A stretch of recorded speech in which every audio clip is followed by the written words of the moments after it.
오늘 나눌 말씀은 끝까지 인내하는 믿음입니다. 끝까지 인내하는 믿음. 예수님께서 예루살렘 안에 있는 성전을 살아생전의 마지막으로 나가실 때였습니다. 제자들은 성전의 건물을 보고 건물이 그 선사하는 외형적인 아름다움에 취해 감탄하고 있었습니다. 이 당시에 성전은 아직 완공되지 않은 제3성전이었습니다. 완공되지는 않았지만 거대한 대리석으로 이 성전 주변을 벽을 둘러쳤고 또 지붕을 비롯한 특별한 곳에는 금으로 이렇게 꾸며지고 있었습니다. 제1성전 하게 되면 이스라엘 역사에는 세 번의 큰 성전의 그 공사가 있었는데요. 제1성전은 다윗이 준비하여 그 아들인 솔로몬이 왕에 등극한 다음 짓는 성전이 바로 제1성전 솔로몬 성전이죠. 솔로몬은 지금으로부터 3000년 전의 사람입니다. 주전 990년에 태어나가지고 주전 931년에 58세의 생을 살고 죽었습니다. 그런데 그가 왕에 등극하고서 주전 958년이죠. 그때 성전을 짓습니다. 이게 바로 솔로몬 성전 제1성전이고요. 두 번째 제2성전은 포로기 이후에 스룹바벨이 돌아와서 지은 스룹바벨 성전이 바로 재건된 건데 그 성전이 제2성전이다. 주전 520년경이었습니다. 제3성전은 에돔 사람, 역사를 거슬러 올라가면 아브라함의 하나님, 이삭의 하나님, 야곱의 하나님 이렇게 와서 그 다음에 요셉이 나오는데 요셉의 하나님이라고 하지 않죠. 족장시대가 쭉 내려오는데 이삭에게는 쌍둥이 두 아들이 있었죠. 야곱, 에서. 에서가 큰형인데 적장자이지만 하나님의 축복권은 야곱에게로 갔다는 걸 우리가 잘 알고 있습니다. 이 에서의 후손 중에 에서의 후손 그 자손들을 에돔 족속이라고 하는데 이 에돔 사람인 헤롯 대왕이 유대인들의 환심을 사기 위해 주전 19년에 착공하여 주 63년에 완공한 그러니까 82년이라는 긴 공사 기간이 소요돼가지고 로마의 알비누스 총독에 의해 이 성전이 완공됩니다. 이게 제3성전인데 오늘 예수님의 제자들이 그 성전에 감탄하여 놀라움을 금치 못하고 아름다움에 취해 있었던 성전이 바로 이 제3성전을 말하고 있습니다. 헤롯 성전이죠. 지금 예수님은 그러니까 이때가 언제인가 하면 마지막 예루살렘에서의 공생의 일주일, 마지막 일주일을 보내는 화요일 날입니다. 이제 3일 뒤면 예수님은 십자가에 돌아가시게 되어 있습니다. 조금 전까지만 해도 예수님은 성전에서 이루어지는 그 부정한 것들에 대해 진노하셨고 성전에서 수종드는 사람들의 위선과 교만에 대해 지적하셨습니다. 그럼에도 불구하고 제자들은 이 예루살렘 성전의 웅장함과 화려함에 대해 도취되어 있었던 것이죠. 예루살렘 성전이 보이는 맞은편 감람산이 맞은편에 있는데요. 그 감람산으로 올라가면서 이처럼 어리석은 제자들에게 주님은 오늘 깨우침을 주십니다. 내가 진실로 너희에게 이르노니 돌 하나도 돌 위에 남지 않고 다 무너뜨려지리라. 이렇게 표현하시죠. 제자들의 눈에 그 화려하고 웅장하고 멋진 성전이 돌 위에 돌 하나도 남지 않고 다 무너진다라고 예언하신 것입니다. 예수님은 화려하고 웅장한 그 건물을 하나님이 없는 공허한 종교의 허상으로 봤다. 종교의 상징으로 봤다라는 것입니다. 예수님을 오랫동안 따라다닌 제자들입니다. 제자들은 예수님과 3년 반을 동거동락했죠. 그들은 그러나 본질적인 것을 놓치고 있었다. 그래서 비본질적인 그 성전의 외형에 도취되어 있었던 것이죠. 그렇습니다. 우리가 교회에 나오지만 이 본질적인 예배의 본질을 잊어버린다. 내가 내 볼일 다 보고 이제 교회에 나가 죽게 이게 아니라는 거예요. 그런데 가끔 가다 보면 큰 교회도 그런 사람들이 있어요. 내가 조그마한 일 있으면 못 나와. 예배를 못 드려요. 이게 이제 문제라는 거죠. 예배의 본질을 놓치면 안 된다. 우리가 일주일을 살면서 일주일 중에 사는 것이 제일 먼저 예배를 드리면서 삶이 시작되죠. 달력에 보시면 일, 월, 화, 수, 목, 금, 토라고 되어 있습니다. 주일부터 시작이 돼요. 예배의 중요성을 강조하고 있는 것이죠. 예배를 드리고 나머지 삶을 하나님이 주신 힘으로 사는 겁니다. 우리가 일주일 동안 열심히 일하고 쉬는 게 아니에요. 먼저 안식을 갖고 새로운 삶을 시작하는 것입니다. 실질적인 활동은 월요일부터 이루어지죠. 왜냐, 안식을 취하고 하나님께 예배하는 날이기 때문에 그렇습니다. 하나님이 없는 이 공허한 종교의 상징인 성전 건물은 다시는 세울 수가 없게 됩니다. 지금까지 또 예수님은 성전은 더 이상 필요 없다라는 것을 말씀하고 있습니다. 우리가 드리는 건 성전이 아니죠. 예배당이죠. 예수님은 오랜 시간 따랐던 그들이 그렇게 깨우치지 못하는 것을 오늘 깨우쳐 주고 계십니다. 이걸 안타까워하시는 것이죠.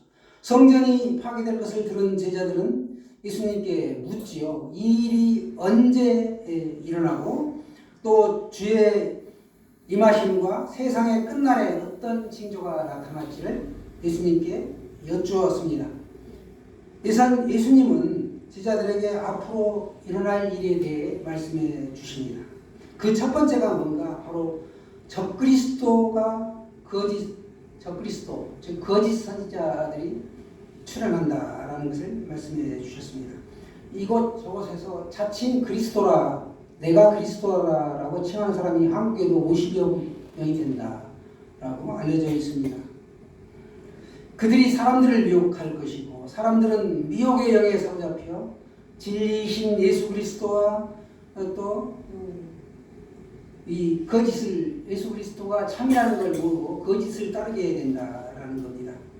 진짜가 가짜처럼 되고 가짜는 진짜처럼 행동한다.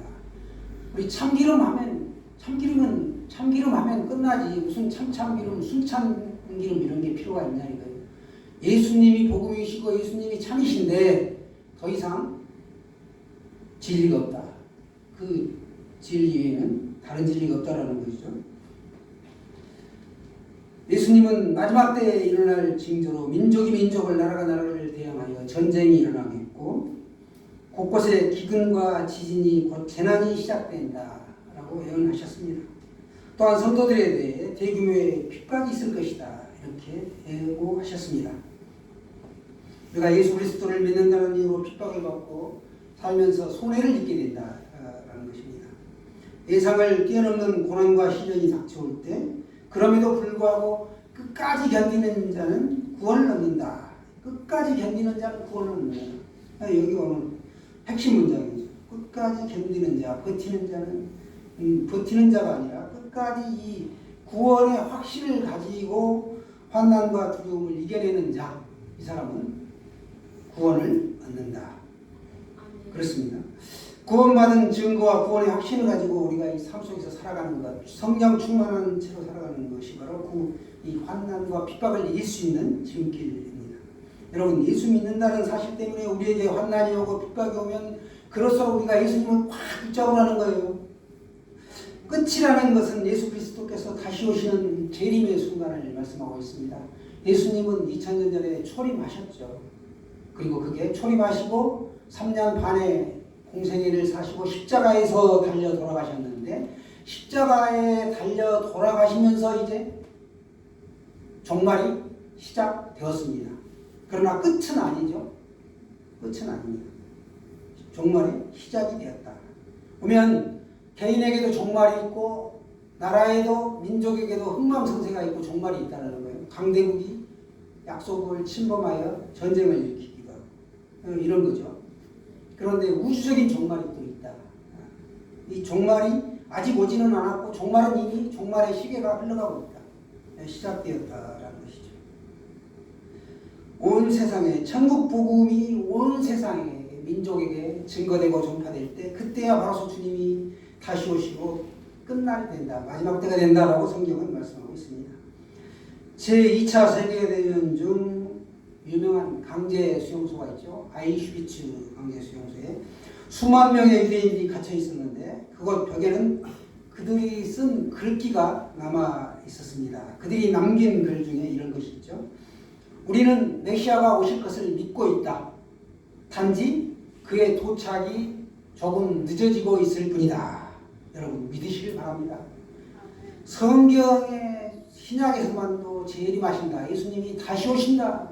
라고 말씀하고 있는 게 약속이 무려 318번 나옵니다. 주님의 재림을 기다리되 하나님의 시간 개념으로 우리가 기다려야 합니다. 내 시간표가 아니죠. 하나님의 넓은 마음으로 생각하고 우리가 기다려야 한다라는 것입니다.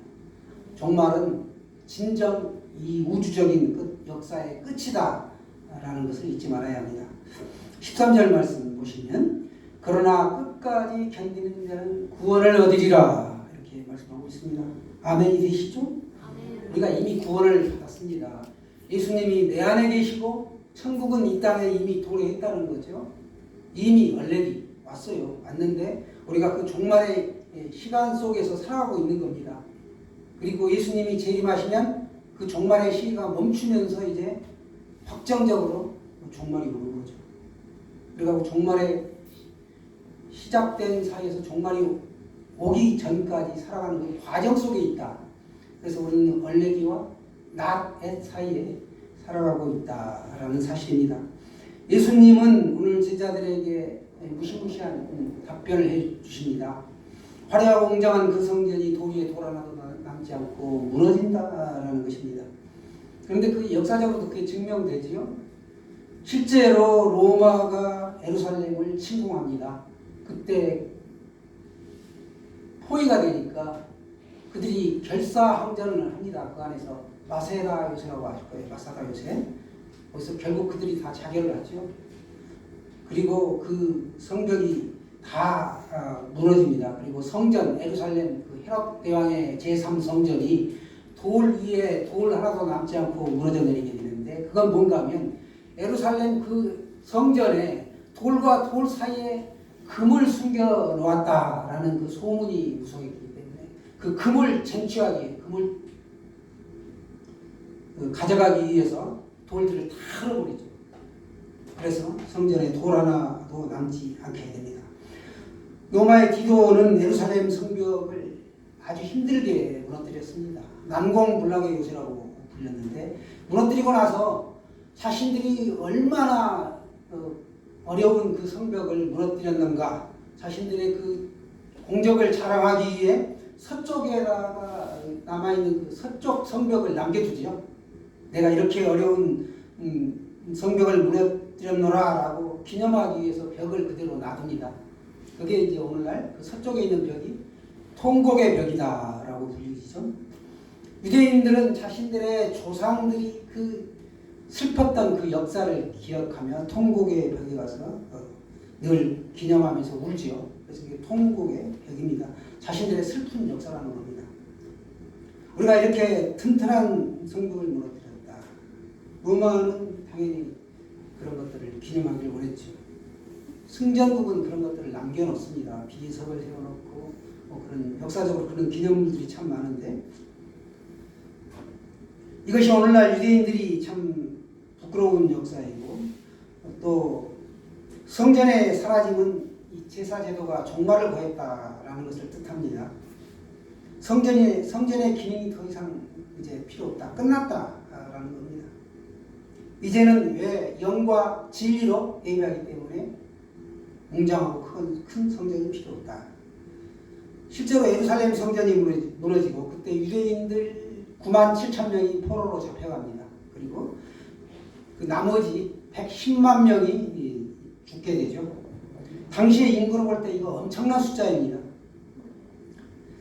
유대인들은 이렇게 이제 희생을 당했는데 2차 세계대전 동안에도 엄청난 사람들이 죽게 되죠.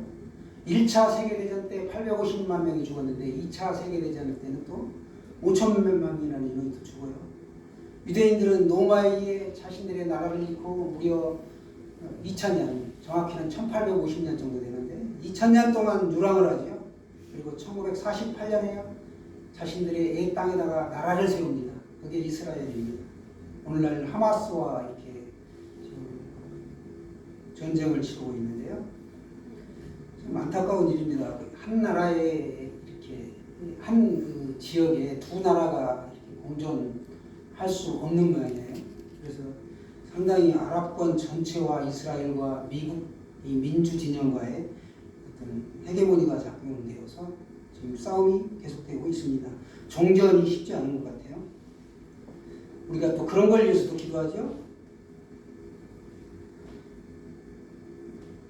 나라는 되찾았지만 그들은 그동안 틈만 나면 그 자리에다가 다시 성전을 세우고자 했습니다.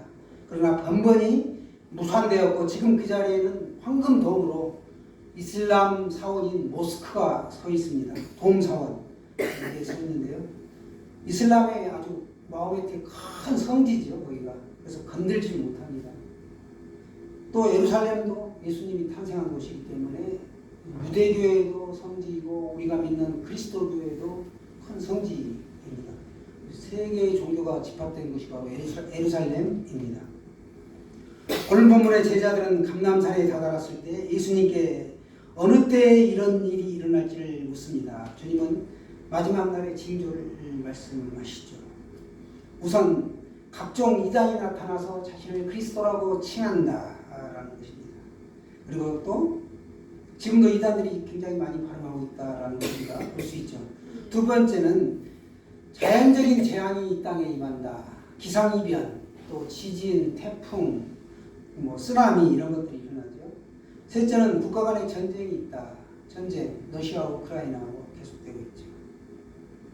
또 넷째는 영적으로 핍박을 받는다. 그리고 다섯째는 실족하는 이가 많고 서로 미워한다. 전도 현장에 나가보면 교회 다니다가 실족하여 안 나오시는 분들이 얼마나 많은지 모릅니다. 그래서 안 나가, 내가 안 나간다. 그래서 가난한 교인이다 라고 하는데요. 실족하는 이가 발생가 될수록 많아진다. 여섯째, 거짓 선지자가 일어나 문 영혼들을 미혹시킨다. 그리고 일곱째는 불법이 성하고 사랑이 식어진다. 이런 것들이 재난의 시작이라는 거죠.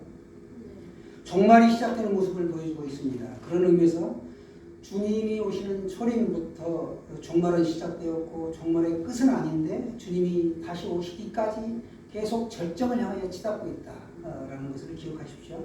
그래서 그날의 표지는 복음이 온 세상에 전해지는 날이다 라는 것입니다.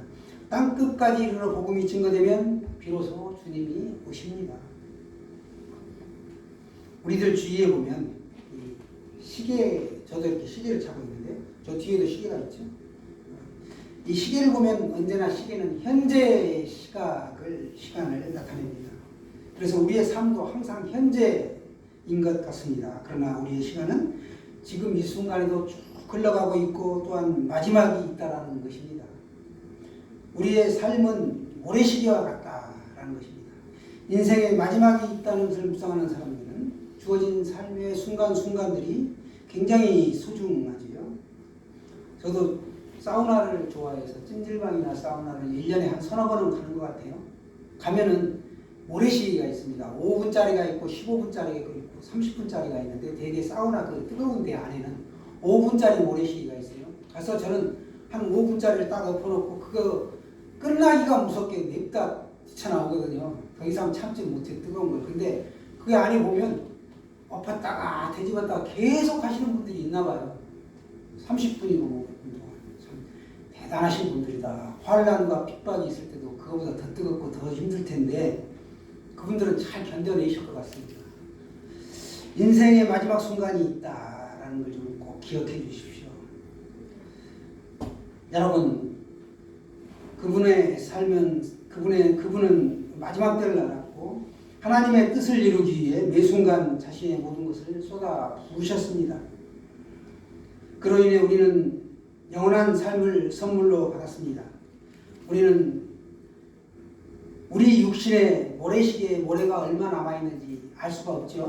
시간은 계속 흘러가고 있고 마지막 때라고 하는데 도대체 언제가 마지막 때이냐. 2000년 전에도 예수님이 가시고도 마지막 때였는데 지금도 마지막 때이니까 마지막 때가 아직 멀은 것처럼 느껴지죠. 그러나 하나님의 시간표는 우리가 다르다는 거죠. 끝까지 견디는 자는 구원을 얻는다.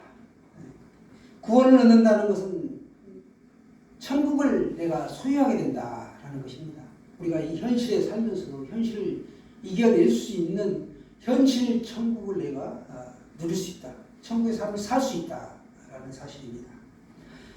더욱이 성도는 매일매일이 구원의 삶을 이루어나가는 하나의 여정입니다. 성화의 과정이죠. 종말의 시기를 잘 이기는 성도는 구원을 받습니다. 우리는 지금 종말의 때를 살고 있습니다. 성도 하게 되면 목사는 성도가 아닌 것 같은데 다 성도입니다. 하나님 앞에 거룩하게 구별된 무리가 성도이죠. 그래서 요즘은 목사들이라고들 많이 해요. 사람들이 잘못되어 있다라는 것이죠. 거기서 더 나가면 목사 XX하고 욕을 합니다. 얼마큼 저희들이 잘못됐다는 것이죠. 우리는 지금 종말의 때를 살고 있습니다. 종말의 끝은 아니죠. 우리가 지금 주어진 삶을 어떻게 살아야 하는지 주님은 오늘도 우리에게 말씀하고 계십니다. 복음으로 고난을 이기는 것입니다. 복음과 함께 고난을 감당하는 일입니다. 종말에는 복음이 생명입니다. 예수님이 나의 구원자와 주님이라고 우리가 영접기도들을 다 하시고 고백하고 예수님이 내 안에 살아계시고 성령님으로 와 계시기 때문에 내가 종말이 올 때까지, 개인의 종말이 오면 흙에 묻히죠. 땅에 육신이 묻히지만 영혼은 하늘나라로 직행합니다. 중간지대가 있는 게 아니죠. 그리고 예수님이 이 땅에 다시 오시면 신령한 몸으로 부활합니다. 몸이 다시 부활한다. 이걸 꼭 기억하십시오. 우리 육신이 부활한다. 물론 영혼도 같이요. 그러나 그때는 시집가고 장가가는 게 아니죠. 우리가 신령한 몸으로 부활하기 때문에 그런 일이 없습니다. 오늘 성경 우리가 은혜를 구하는 사람들인데요. 마태복음 24장 44절도 보시게 되면 이러므로 너희도 예비하고 있으라 생각지 않은 때에 인자가 오리라. 아멘. 1986년 8월 22일 한밤중에 아프리카 중서부의 그 카메룬이라는 나라가 있어요. 카메룬의 한 화산에서 유독가스가 분출되어 가지고 최소 1,700여 명의 사상자가 생긴 참사가 있었습니다. 카메룬 북서부에 위치한 그 니오스호라는 호수가 있는데요. 거기에서 이산화탄소를 포함한 혼합 유독가스가 밤중에 분출이 되었습니다. 그 유독가스가 수면을 뚫고 올라온 것이죠. 그게 잠든 주민들, 그 주변의 세 개의 마을에 있던 주민들을 덮쳤고 그 주민들이 그렇게 희생을 당했습니다. 이 사고 현장은 가봤더니 뭐 부서지고 깨어진 게 하나도 없어요. 중성자탄이 그렇죠. 생명체만 죽입니다. 그래서 이 혼합가스가 그 가옥이라든지 모든 시설들은 그대로 둔 채 인명, 짐승, 동물, 살아있는 생명체만 모두 다 죽어 있었습니다. 인자의 오심도 이와 같다는 거예요. 우리가 생각지 않은 때 온다라는 사실입니다. 우리들은 깨어있는 믿음으로 준비하여야 할 것입니다. 주님은 반드시 다시 오십니다. 이 땅에서 깨어있는 믿음으로 또 어떠한 환난과 시험이 올지라도 끝까지 인내하는 믿음으로 아름답게 살아가시기를 주님의 이름으로 축원합니다. 아멘.